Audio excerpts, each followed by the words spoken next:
ሰላም ጤና ይስጥልኝ ውድ የቻናላችን ተከታታዮች፣ በዛሬው ቪዲዮአችን በቢልቦርድ የሙዚቃ ዓለም ውስጥ አጭር ነገር ግን እጅግ በጣም ከተወሩና ትኩረትን ከሳቡ የፍቅር ታሪኮች መካከል አንዱን ይዘንላችሁ መጥተናል። ዓለም አቀፎቹ ድምፃውያን The Weeknd አቤል ተስፋዬና ሰሊና ጎሜዝ ፍቅራቸውን እንዴት ጀመሩ?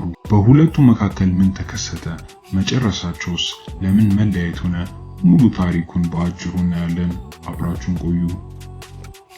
እንደ እውነቱ ከሆነ ሁለቱም ለመጀመሪያ ጊዜ በአንድ መድረክ ላይ የተገናኙት እንደ ኢሮፒያን አቆጣጠር በ2015 በተካሄደው የቪክቶሪያ ሴክሬት የፋሽን ሾው ላይ ነበር።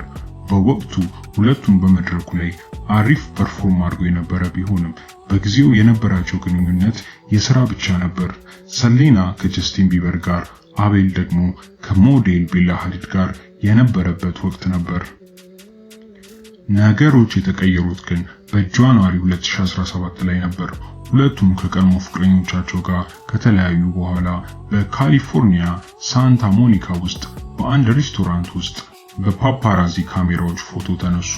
ፎቶቹም የፍቅር ግንኙነት መጀመሪያቸውን በግልጽ የሚያሳይ ስለነበር በወቅቱ መገናኛ ብዙሃን ትልቅ ትኩረት ስቦ ነበር።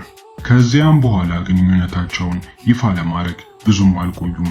በጣሊያን ያደረጉት የፍቅር ጉዞ ጨምሮ በግንቦት 2017 በተካሄደው ታዋቂው የሜት ጋላ ቀይ ምንጣፍ ላይ አብረው በመቅረብ ፍቅራቸውን ለመላው ዓለም አሳዩ።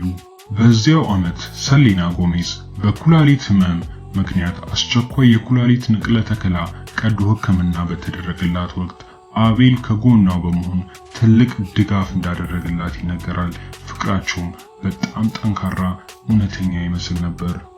ነገር ግን ይህ ውብ የፍቅር ታሪክ ብዙ አልዘለቀም። በጥቅምት 2017 ከ10 ወር የፍቅር ታሪክ በኋላ ሁለቱም መለያየታቸውን ይፋ አደረጉ። ለመለያየታቸውም ዋና ዋና የተባሉ ምክንያቶች ምን ነበሩ? አንደኛውና ዋነኛው ምክንያት የሥራ ብዛትና የርቀት ገደብ ነው።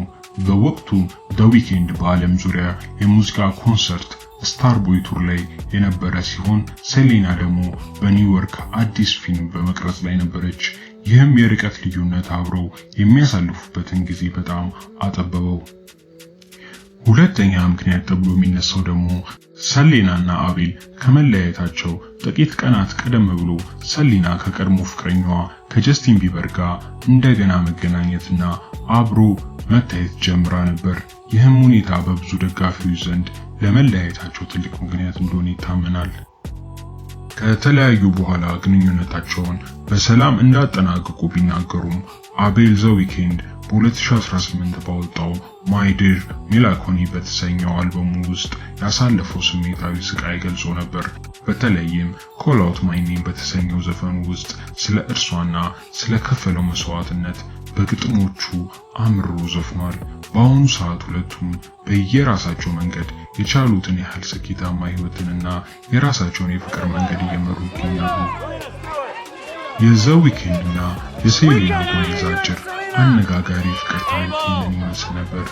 እንግዲህ ውድ ተከታታዮቻችን ስለዚህ ሁለቱ ከዋክብት ታሪክ ያላችሁን አስተያየት ከታች በኮሜንት ክፍል አስፍሩልን። ቪዲዮዎቹን ከወደዳችኋቸው ላይክ በማድረግ አትርሱ። ለቻናላችን አዲስ ከሆናችሁ ደግሞ ሰብስክራይብ በማድረግ የደወል ምልክቱን በመጫን ቤተሰብ ይሁኑ። እስከሚቀጥለው ቪዲዮ በሰላም ቆዩ።